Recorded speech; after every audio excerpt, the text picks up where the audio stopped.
This is Mainstream Metaphysics with your host, Nick Newmont.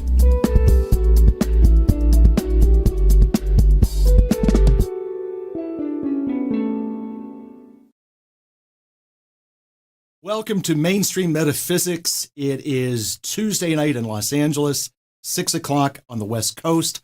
Hi, I'm Nick Newmont. Joining me tonight, special friend and guest Ken Klee. Ken, welcome. Great to be here, Nick. Thank you for having me. It's good to have you. If you are new to my show and you're watching for the first time, I am part owner of the Newmont Center for Balanced Living in Agora Hills. We are a multi-practitioner healing alternative therapy institution. We are over 3,000 square feet of healing space, classroom, retail space. And if you haven't been there, please come and visit us in Agora Hills. Love to show you around. I like the place. I have a lot of fun there. It's a wonderful place. Thank you. And, Mainstream Metaphysics is where we try to attach, the non-physical to the physical and the improbable to the believable. And I am, a healer, a clinical hypnotherapist, astrologer, numerologist, and, as my wife says, everything metaphysical. And this gentleman is a good friend of mine since about 2001, right? Yep. And we have studied together, worked together. We've done a lot with each other. And had fun. And a lot of dinners together with your family, my family. We get together with other friends and a lot of really, I have to tell you something, interesting stories, but a lot of sweet memories with this gentleman. And a couple brief announcements. I'm not going to belabor this. If you are in the Los Angeles area or you Zoom, on Sunday, February 18th, we are having a psychic event, a psychic panel with Sheena Metal, Kim Falcon, Mary Elizabeth, and myself. Will be available for private sessions after that. But we have a lot of events coming up at the center. Go to newmontcenter.net for more information to see what we do and how we do it. Ken, for my folks that haven't seen you on my show for a long time or have heard me speak of you in a legendary fashion, your story is quite fascinating because, you didn't wake up like me at 4 years old and say, things to our parents like, Mother, I wish to play with crystals. I wish to forgo education. We've gone through our lives, in other occupations. And you have been an incredible bankruptcy attorney, a partner in a major firm. You've had major impact on the bankruptcy codes in your history as an attorney. So now we flip around and you are a prolific healer, all these years. But I've got to know what caused you to get into that, to go from very intense legal work as you're involved in and all of a sudden embrace metaphysics and spirituality and ritual. I think, Nick, it started when I was fortunate enough to work at a law firm that had a sabbatical program. Every 5 or 6 years, we get 3 months off. And I was able in 1983 to take my wife to Western Europe. And we had time to reflect on our life. And I just said, I have a blessed life. I have a little bit of pain and restriction in my back and neck. And wouldn't it be great if I could do something to get rid of it? So I just started looking around, wondering why I'd have, restricted movement. Of course, Right. The doctors all said stress. But I didn't buy that because at that age, I was causing more stress than I was feeling by a long shot. So I started getting chiropractic and massage, and that led to acupuncture. And I'd get temporary relief from the back and neck pain, but it would come back. Right. And I kept wondering why, what's going on. So I tried different things, and fast forward to 1997, my partner's retreat in the law firm was at the San Ysidro Ranch. I signed up for a Reiki massage. It wasn't Reiki at all. It was the Radiance Technique Authentic Reiki. Right. And it wasn't a massage. The woman never touched my body. She just put her hands around various places and moved them in different ways. And after an hour, I was in a blissful state. So I said to her, what did you do? And she gave a New Age answer about patterning cosmic symbols and invoking the whole light energy and being a catalyst and all this. And, most of me was thinking, lady, what do you think I'm smoking, right? But I didn't say that. I said, how can I learn how to do this? And I studied the Radiance Technique for several years and got all of the degrees in it. And that led me into pranic healing, which had a spiritual side, arhatic yoga. So at age 48 or 50, I start meditating, and it's like the sky opens. All this information starts downloading. That changed my life. Right. That's fascinating that all of a sudden that experience, and enlightened you to all these other things. Because when you live and work in the kind of work that you do, which is so intense, and it is about, the physical world and how you engage that, and the good life that you've created for yourself. And ever since I've known you, you've presented yourself as a very happy person. Sometimes people get into this kind of work because of something that was traumatic or something that, was like they got hit by a lightning bolt. But yours was sort of a beautiful transition.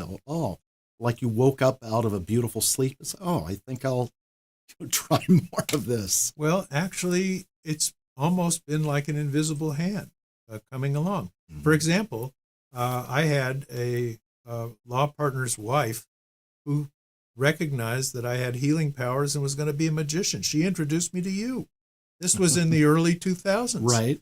That's right. Where did this come from? I had no clue. So anyway, it's been very amazing and unexpected. Well, and you're a student. I'm a student. I mean, we continue to study, but I mean, you have studied a lot of things that I haven't, but I think you've taken almost every course I've ever taught too. Teach that too. Yeah. Easy for me to say. So, but you are, when you are a student of a craft, the learning never really ends, whether you're formally in class or meditating or channeling or reading. You're very loaded with knowledge. Well, but that's what's so wonderful. Bright minds need fresh challenges. Right. And what you bring through, either through study or through intuitive flashes, is just wonderful. Sure. It makes life exciting. And how do you, I'm not going to ask it that way, how do you receive messages from your spirit guides? What form, is there, or are there? Gratefully. Okay. No, what happens is it's a fair question. The higher sensory perceptions unfold in many different ways. Many people are clairsentient. Fewer are clairaudient, which means they hear things from other realms. Fewer are clairvoyant, which means they see the subtle energies. Right. And fewer still are claircognizant. And that's just knowing things through direct perception. Surely. There are a lot of people who say they know things, but this is really knowing things. And I've been lucky enough to have the ability to have these faculties unfold. And it's a natural byproduct as you meditate and raise your vibration for these faculties to unfold. Sure. And, people have asked me through the years, how do you develop these abilities, whether to be psychic or to, develop the healing abilities? And every answer is going to be the same. That's meditate. Learn a style of meditation that opens you up. And a lot of people, like I'm in the third week of that meditation and channeling course that I've been teaching for many years. And a lot of people come forward as they can't meditate, they have a problem meditating. And the way I teach it is to sort of come in the back door, but to allow those perceptors to open up. That's one way of doing it. I like to say, get out of your head and into your heart, right? True. We overthink too much. The rational mind has limited capacity. It's not going to be able to go there. And so the true meditation, a lot of people think it's about quieting your mind. And that's a good first step, but that's not it. Right. And people hear that. People hear that. In fact, when I first started teaching that meditation course, it was called the I Can't Meditate course. And when people hear quiet your mind, right away, there's I can't. So that's why I teach it in a different way. So the left brain is basically deactivated and the right brain is starting to do the work. Yep, that's exactly what we need to do. But it is meditation that opens everything up. And that's really the key. On top of it, meditation is just good for you. Of course it is. It's wonderful. And then there's all kinds of different kinds of meditations that people can do. There are, but ultimately you want to get to a place where you can invoke the intuition at will. Right. That's really a good skill to have. And even in the conscious state, you can shift your brain waves. Like if you're working on something, your left brain is engaged, you can step out of that and receive information on the intuitive level. Yes, and I've been blessed to be able to oscillate quickly between the rational and the intuitive. And that ability to run and return across the corpus callosum in the brain is something that can be practiced and cultivated. Surely. And that is, when I'm doing channeled work, like for instance, like I don't mean when I'm channeling Merlin through me, but when my spirit guides are talking and then I'm talking to someone else, I can feel myself go from here to here to here to here, back and forth. And I'm sane. Sure. I haven't lost my mind yet. No, you're beside yourself. I have been beside myself for some time. When we get into the type of healing work that you and I do, where we're working in the fifth dimension, and we do involve sound work, we do involve all the aromatherapies, incense, candles, and all that, but the use of crystals does come into play in most of the sessions that you and I do. And I'm going to ask you a question that I've never asked you in 20-some years. In working on people, okay, is there a favorite crystal that you like to employ in healing sessions? Yes, there is. I like the sentient plasma quartz crystals because they have a tremendous high vibration. And if you set a grid with them, it can put a very comforting, protective space around the client on the table. Right.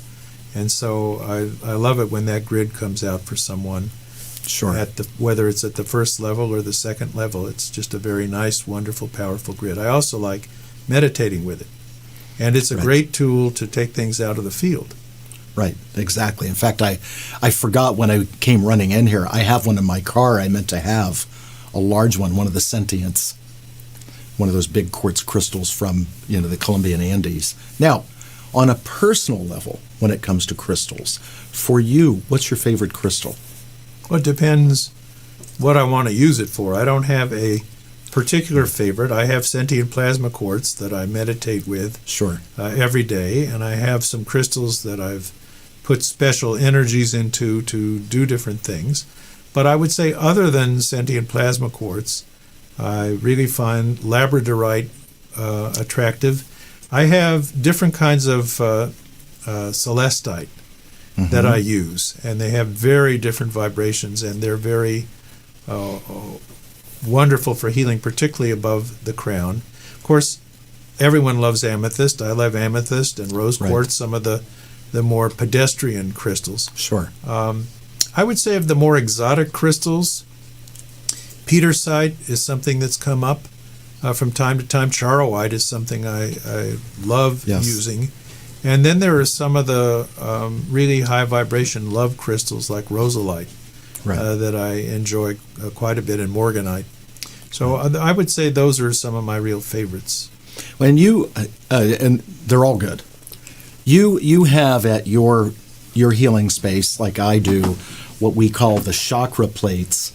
Where are they're normally made out of agate, and they are grids with crystals glued on there to polarize, a center point.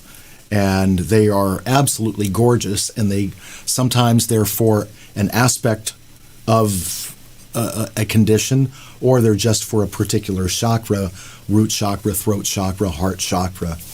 And how often would you say in a healing session you pull those out and place them on people? Well, I check them in every session, but Sure. for me, they don't come out as often as they do for you. I would say they come out probably one time in 5 for me. But I also have a special plate that I use for the chakra below the feet, the so-called 8th chakra. And that comes out quite a bit when people have serious disease in the body, where we do the ritual with the great invocation to close that vortex. Are you talking about the 8th or the 10th? Oh, no, sorry, the 10th. Okay. The one below the feet. Right. Although sometimes the 8th is reversed too, but it's the 10th that's the serious one. Right. And then I also have plates that I've made for the different parts of theme of the Tree of Life. And I'll bring those out and put those in the Tree of Life, which is sort of like the chakra system, but a little different. When it comes to the 10th chakra, or we call it the earth ball, that is about 3 feet below our feet in the earth. Right. And until COVID, 4 years ago, we would talk about that 10th chakra maybe 6 times a year. Okay, hardly ever. When you think of all the sessions you do and I do in a year. And since COVID, every other person that I've worked on, that thing is popped and leaking up into the physicality. So that's something that in the course, the primary course that I teach, the 10th chakra is now part of the course of action, and up until a few years ago, it wasn't. We never really talked about it. Now we have, a lot to go over with that. Yeah, it's very important. That's why I mentioned in terms of the crystal plates that I use, that one comes up frequently. How often do you find that you have to address that 10th chakra? Probably not as often as you do, but certainly I would say maybe 3 times a week out of 10 healings that I do. Well, that's 30%. That's significant. It is significant compared to years ago. Yes, absolutely. Yeah, so it's something that atmospheric stuff, environmental stuff, is causing, and fear is causing this activity to sort of bubble up. Yes, let's talk about fear. Okay. So we have nothing to fear about fear except that it's a natural response that people have. Truly. And it can cause terrible things to happen in someone's aura and in their health. Right. From my perspective, fear is really the absence of love. It's something where the rational mind is going out of the now into the future, looking at what can go wrong, and having an aversion to some of the possible responses. And if you believe these fears to be true and imbue the fear into energy, you can create little demonic forces that you find in the aura, and that can settle in the kidneys or other parts of the body. Right. It's really something that people need to learn how to watch and deal with. Well, when we speak in the primary mechanics of the chakras, as we learned many years ago, what blocks the chakras are negative thoughts, which could be one's own or projected in from the outside, and fear. And when I'm talking to a new client, as opposed to a practitioner like yourself who just understands it, I tell them that when there's fear in a chakra, it's like pouring acid into the chakra. It erodes it, because we are born of love and we're made of love. And there's love, truth, love and truth, fear and untruth. And so when people have a lot of fear in them, what's existing is untruth. And whatever that is not the reality. And what's the acronym for fear that's used in a lot of education? False education appearing real. So if there is fear in there, it's not something that's truly real. No, it isn't real, in meaning that it doesn't have spiritual substance, but it can be an emotion that people sense and they Right. can have an aversion to, and they can believe it to be real. And that's Right. the key. If they believe it to be real and react to it, it can cause lots of pain and suffering. And as for me, as a clinical hypnotherapist, I work with, in that work, trying to identify from people whether something is a fear or a phobia. Because a fear is more mental, where a phobia is something that they've actually experienced. And a person could have a fear and a phobia.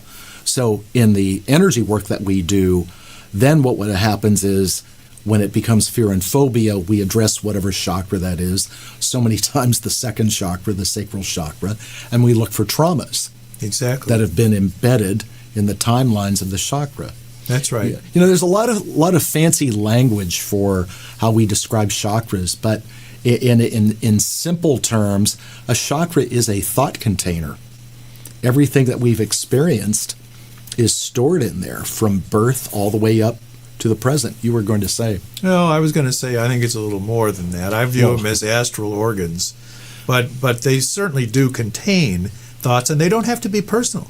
It can be Right. part of the group consciousness. I mean, Right. look what's going on around the world right now. Right. The group consciousness is very, very heavy and fear-based for many reasons. Right.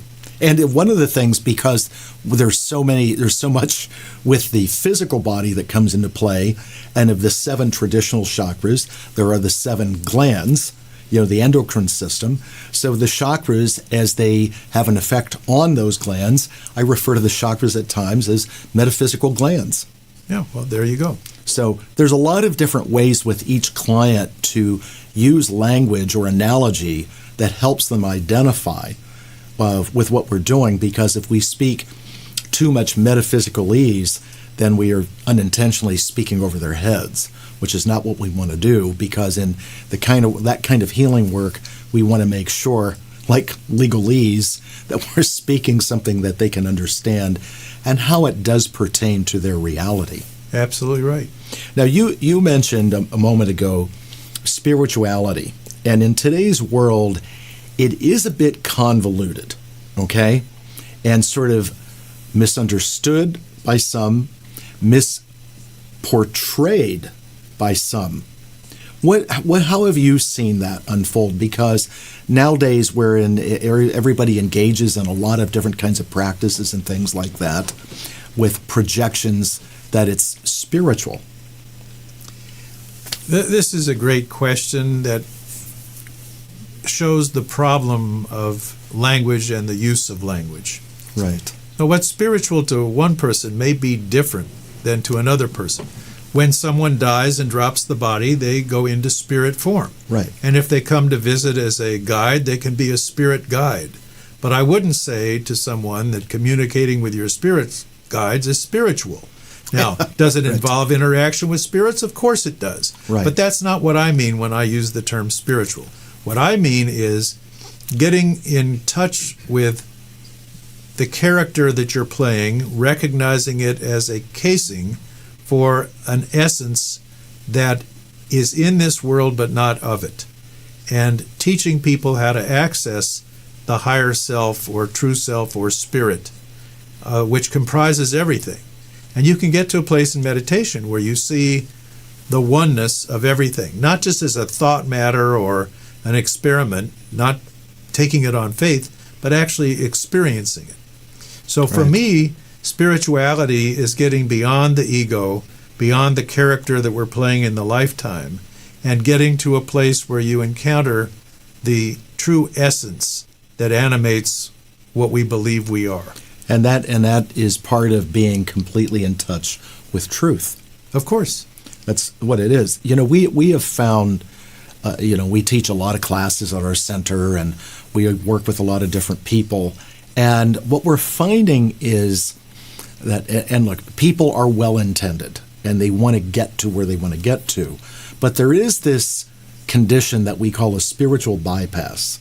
And that is, you're laughing, that is a proclamation of, I know that, I've studied that, I've read that, and it's sort of like, I'm that, but the person's life still looks like this. And that's a challenge, because you don't want to insult someone, of course, because what's the point of being in a therapeutic situation? But getting them to redirect back into owning what they believe they've studied and sort of bending that energetic curve so they can be more on track with themselves. Fortunately, and we've talked about this on other shows, I'm not into labeling, okay? I think that serves nothing in proclamations like that, and also when we're talking about therapy, using terminology that labels a person's condition of their psyche. I think that doesn't serve a person anything, and even if you're right about that, then they feel that they're pigeonholed and, well, I'm like that, what am I supposed to do? So we don't ever want anyone to feel hopeless like that. But getting people to be more in their truth and a touch in their heart, like you say, is what's more important. Well, it is, because they become being rather than doing. And it's from beingness that you can then use the spiritual power and essence to change your vibration. So you can become a master of your vibration, which is really all you can really do as a human being, and make other people's lives more pleasant and enjoyable. Sure. And it's not a competition. Heavens no. Everybody unfolds at his or her own rate, and we're all here to help other people. Exactly. Ken, in over the last few years, the people that you work on, what do you see as the most presented condition that people seem to need help with? Well, the last few years, of course, have seen the wave of COVID. Right. And that's been unlike anything that we've seen before. I personally think it's a chemical biological weapon. It's a very quirky disease. Right. And so having to go in and deal with the different ramifications of it. And some people, they don't get it. Some people, it's very nothing. Other people, they get long COVID. And they can have long-term impairment of brain function or heart function or kidney function or lung function. And it can be quite serious. But things go in waves. And I think you've seen this in your practice over the years. You'll go weeks or months without seeing something, and then you'll get a slew of cases, all presenting themselves the same way. Well, so that's an interesting topic, so let's bend the conversation that way. So is there something pervasive that gets into the consciousness where everybody picks up on that?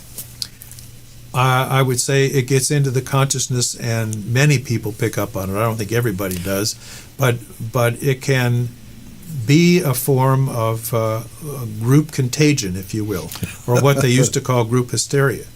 And absolutely, it can become a condition du jour because it becomes part of the group consciousness.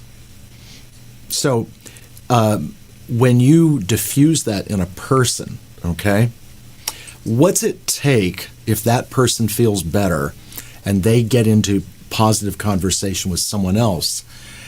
Can you or I reverse the trend? Of course we can. Okay. It's you just need a critical mass. And so teaching people how to detach from the group consciousness and then changing the group consciousness is something that can be done. When COVID hit and there were all those edicts that were put out about closing businesses and stay home and all that, because we're by what we are, a mental health institution, healing is that subtitle in there, we're deemed immediately as an essential business. So the Newmont Center never closed. And there were people that chose to do things via Zoom, and there were people that still came in. So we diffused fear right from the start. And the doors were open, we're here for you, all of that. And people had a choice. We wanted people to feel that they had a choice, that choice wasn't taken away from them. If they wanted to come in, inside and have the session live, we provided it. In that time we did clean a lot. We made sure that everything was cleaned and scoured and all that kind of stuff quite frequently, but there was never a problem. So because we never, I'm speaking mainly about Audrey and myself, we never bought into the fear. If anything, it was kind of like, damn the torpedoes, full speed ahead. Well, I wound up taking a different tack. I have a healing room in my house. Yes, you do. And I Quite was a beautiful also one. in the age bracket that was high risk. So I shut down my in-person healing classes. I did start to cultivate a Zoom practice of remote healing. Right. That was one of the real silver linings of COVID. The other thing I started to do was to broadcast satsangs, or spiritual downpourings, twice a month on Tuesday nights from 6 to 7. And it's still going after, 3.5 years? It's been a long, long time. Right. And I also decided to invest in a webpage to take these recordings and compile a library so people could access it. In terms of the healing practice, I had a mentoring practice that I had to eliminate immediately because I couldn't justify a third body in the room. But I wore masks and the client wore masks, and for a while, that was the way it went. Now I still wear a mask, but the clients don't unless they want to. Right. And we do our meditations mostly outside, but if the weather's inclement, we do it inside. Sure. And I teach my classes outside in the summer, so I've tried to accommodate it. What I found the most remarkable thing about COVID is the deeply held entrenched views across a wide spectrum by many people, and the lack of tolerance for the difference in views. You know, this is a very, very quirky disease that affects people differently, but the lack of tolerance that we see in so many facets around the world really lit up in this particular area, and it became politicized too. Yes, it did. And it remains that way. Well, there is, you and I have the luxury of having a lot of conversations about a lot of different topics. And the way we talk about different things, we just don't go and broadcast all that. Right. Because it's our conversations with each other. But there is a polarization that has taken place, and it is divided society. There's an intention to homogenize society. There's a lot of things that are going on that have become obvious. Maybe they weren't obvious 4 years ago, but they are now. And being able to unify people again is very important. And being able to have them open to critical thinking, to hear points of views that they don't agree with, but can still engage in constructive critical thinking and rhetoric. I mean, we've got situations in some of the law schools where people don't want to hear opposing points of view. How are you going to be able to advocate for a client if you can't see both sides of a position? Truly.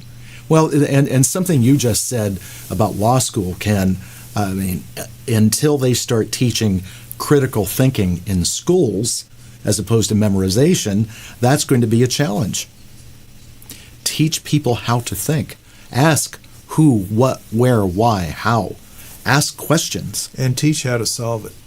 And teach how to solve it, not a memorization, of course. Our place, and everybody takes on the client load that they choose to take on. We're busier than ever. I mean, at our place, we have 4 full-time people. There's a handful of part-time people that are there. I say, look, I'm thrilled to be that busy. Have we gotten busier for the wrong reasons, so to speak? Yeah. Fear has driven people into anxiety and stress. I mean, there's a lot of what we call general anxiety disorder that's going on. But when we talk about, how to fix it, people have to learn anxiety coping mechanisms, which helps them deal with these situations that are being presented. From my perspective, Nick, anxiety and worry are caused by not trusting that life's going to unfold just the way it is. Most people look at their ego, they look at their rational mind, they think life is supposed to be kicking up on a couch and watching TV or going to the beach and sipping Mai Tais. That's not why we're here. Right. We're here to learn lessons for our soul's growth. And so if you can trust that your life is unfolding just the way it should, and if a challenge comes your way, instead of saying, oh no, and having an aversion reaction, you say, what's the lesson here? Why is this here? What am I supposed to be learning from this? Then life is a lot less anxiety-provoking, Right. a lot less worry-provoking. And people, too, have to learn, and there's more about what you said that I do want to weigh in on, too. People have to learn through that to be more resilient. There's a lot of people that get knocked down and they feel like they can't get back up. Going to the school of hard knocks never killed anyone. Learning to go through challenges is actually good. Like when you're little, if you don't eat some dirt or cut yourself, your body has to learn how to process that bacteria. The vine that struggles makes the best wine. I love good wine. So do I. We have that in common. Yeah. And we might love the struggle, too. Well, But you don't have to have anxiety and worry about it. You just have to look at it, figure out where it came from, where it's going, and what the challenge is. Why is this here? A little trick question, not at you. You'll understand this. When people have come to me and said they don't meditate, they don't know how to meditate, they can't meditate, I've actually asked them, have you ever just sat and worried? And they're like, oh, yeah.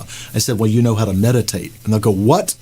I go, worry is negative affirmation.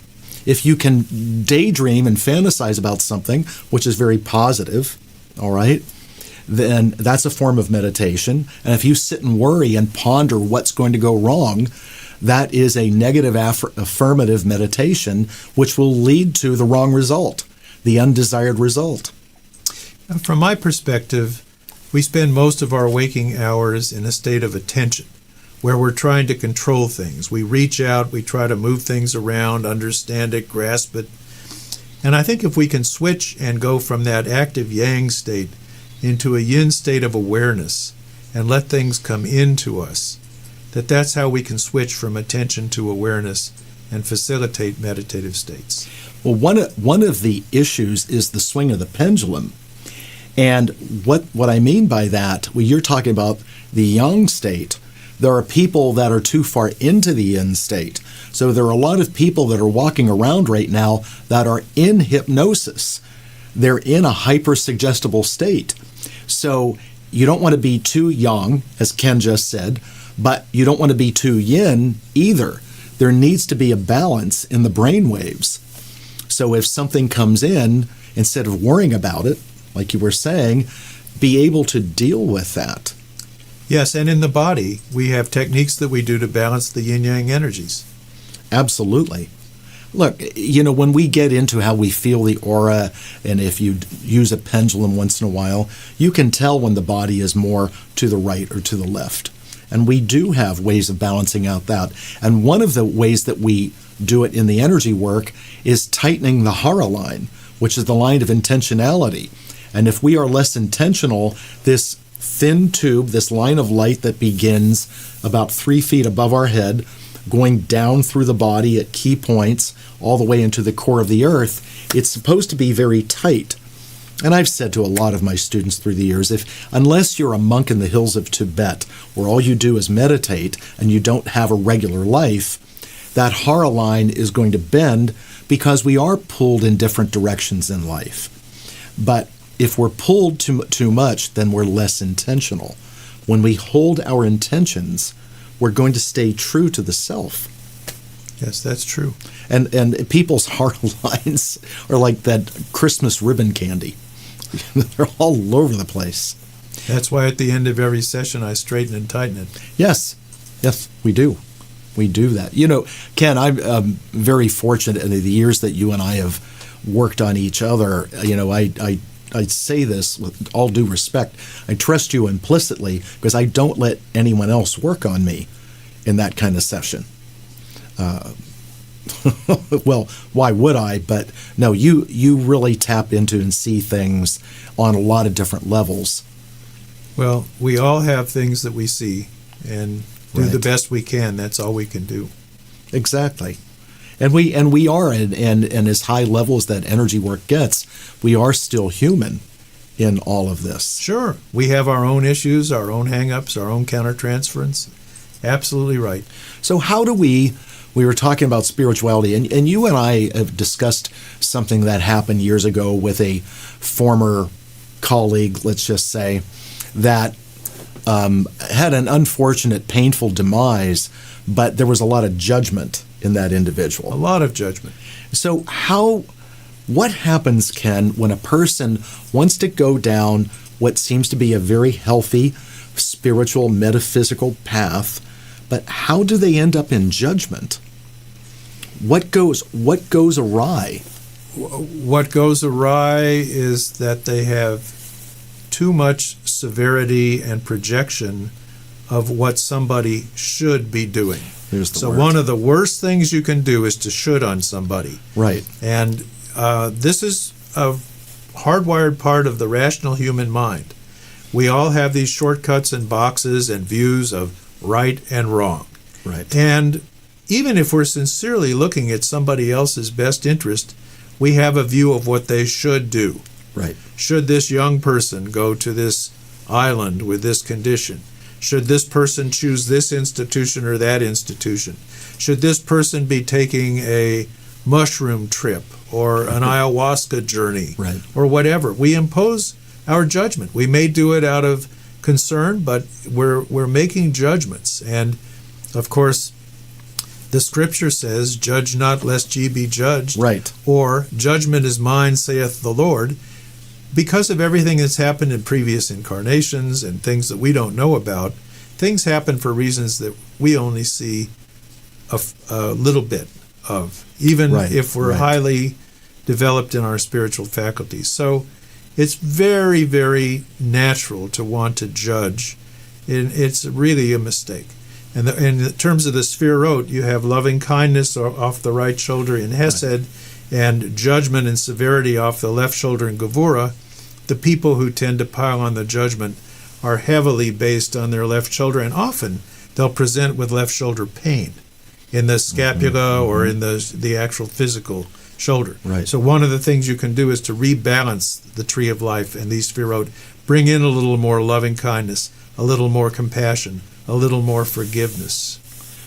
How often is now we're getting advanced, but you work on the tree of life, I work on the tree of life. How often do you find that the tree is flipped? I would say probably 1 or 2 times a week to see it flipped. I mean, it's out of balance frequently, but to see the actual flipping of the Sphirot where they're either left, right, or upside down for a bipolar person, I only see it a few times a week. Yeah, and I see them both. People ask all the time, like, what flips that? Why does that happen? Well, a lot of it comes from the mind, but some of it can come from external trauma. What happens is, in addition to flipping, the pillar of mercy can be folded into the pillar of severity. It can just all fold into that left side. Right. With a bipolar person, they can be flipped by just a little bit of a catalyst or a suggestion or some kind of a trigger, and the whole tree can flip upside down. So different things in different people. How often do you get clients that have diagnosed psychological disorders? I don't know, because I don't ask them if they have diagnostic psychological disorders. If they want to volunteer it and they put it on their chart, they do. Right. But it's not something I ask. I'm not a medical doctor, right, and I like to deal with people where they are. I've seen people that have multiple personalities and that have fractures in their personality from traumas. I've seen people with inherited traumas and past life. But as far as a disorder, is this person narcissistic? Is this person schizophrenic? I don't go there. Right. Well, you and I are not diagnosticians. Right. By what we do, we don't have those degrees. We're not supposed to do that. But sometimes people do come in, and in looking at the aura, you can see things in the aura that tell you that there is something that is not, the way it should be. Sure, and you can see somebody, for example, if they're behaving like a borderline personality, you can use that label to explain to them the push-pull in their life and what causes it, to help them understand it so that they can go get therapy from somebody. As we move forward, where do you see the kind of work that you and I do going? When you look into your crystal ball? I'm very excited about it. I think there's going to be an uplifting and awakening in human consciousness. I think already in the 20 plus years I've been doing this, this kind of work has been much more accepted into mainstream medical practices and wellness practices. I've often thought that the missing link is to be able to quantify the blockages that we see. So I can look off your left shoulder and say, oh, in your etheric field here, there's a block, and I can show it with a pendulum. Doctors aren't going to buy that. Right. But if I can take a wand that's hooked up to a computer and wave it here and have some needle register the blockage, and then take a crystal or my hand and take it out and have it show flatline change, then they've got to pay attention. And it'll be susceptible to their regime of double-blind testing. And that, they take everything from their regime and put the burden of proof on us. I can live with that, but we don't have that apparatus yet. And until that's developed, I think the mainstream scientific and medical community is going to be skeptical and opposed to this. It threatens their whole worldview. It does, because when you say that we don't have that device, but you and I do have that device.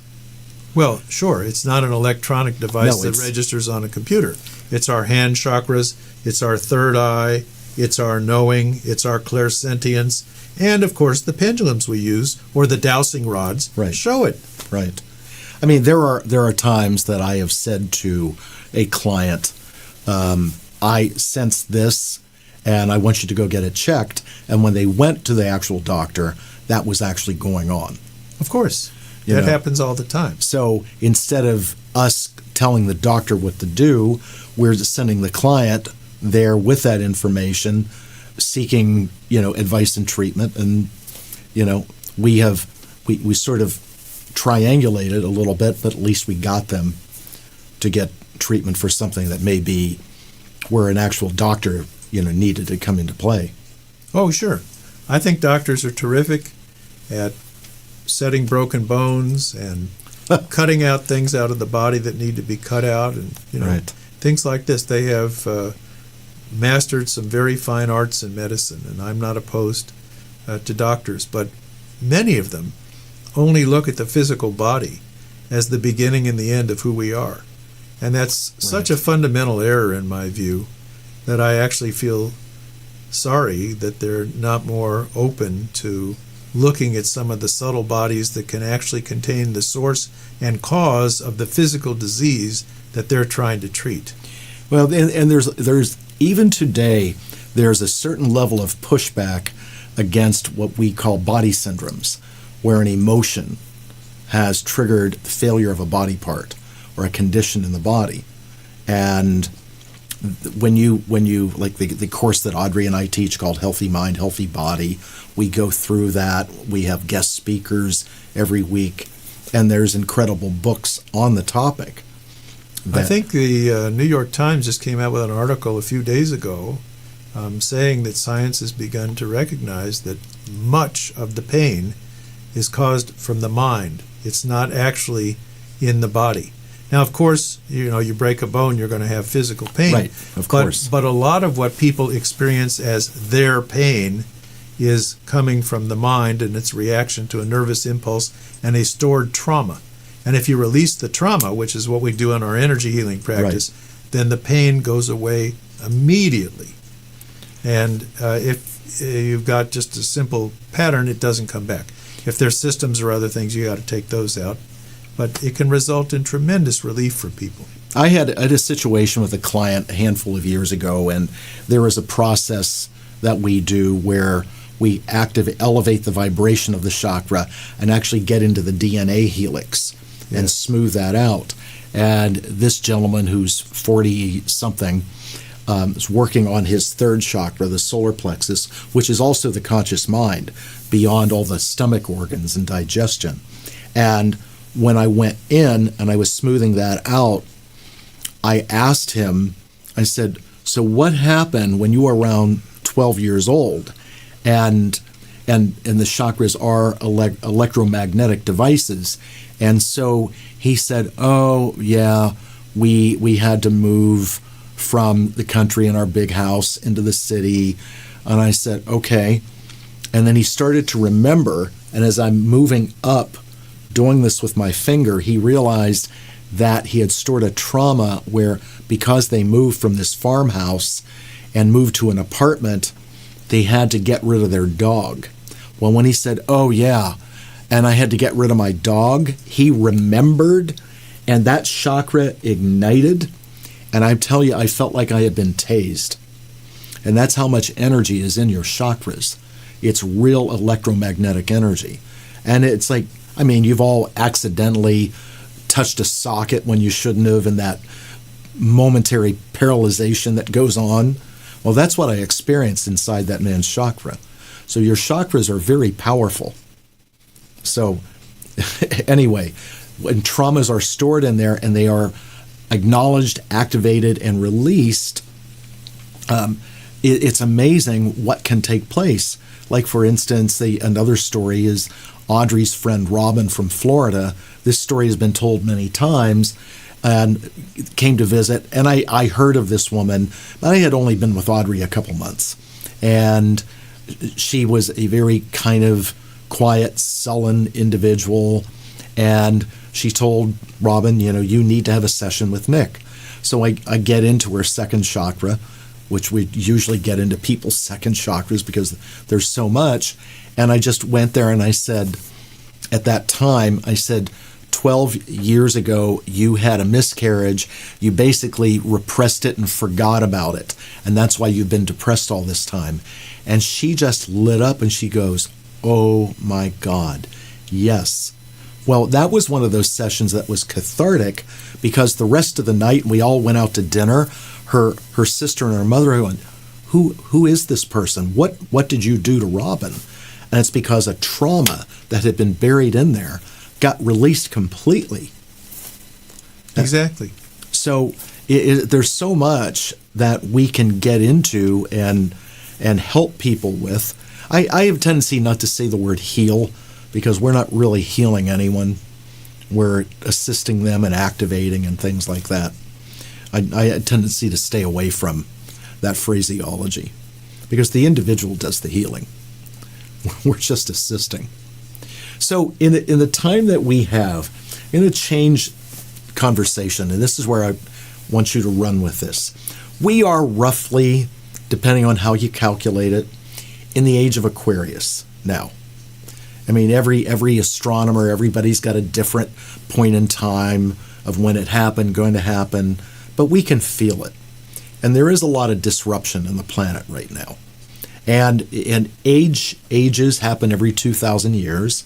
So we're living in a time, this Aquarian energy is polarizing us, but you take that and run with it. Well, as I mentioned earlier, I really am very optimistic that there's going to be a major quantum shift in human consciousness for the better. And there could be fallout as people who can't accommodate that leave the planet. But I actually think that intuitive levels, ways of being, ways of seeing things are going to change dramatically over the course of the next few years. And it's just my own personal feeling about this energy and what I've seen coming. And I think it will be a wonderful, great awakening. Mm-hmm. People will become conscious that the characters that they're playing isn't who they are, that there's really a much higher connected energy that they're part of. And so instead of treating another person badly based on separation and competition and lack, they'll look at the other person and see them as an aspect of themselves, or feel it or know it. And it'll lead to very different ways of behavior and insights.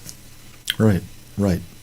Well, the energy around what we know to be Aquarius is humanitarian and revelations and illumination.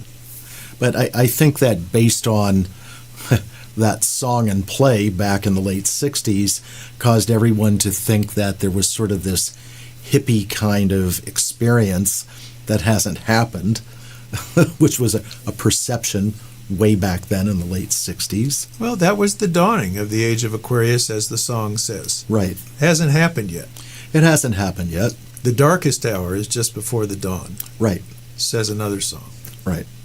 And that's portrayed in the Tarot and the Ten of Swords, where there's light and then there's all that dark that's hanging right there.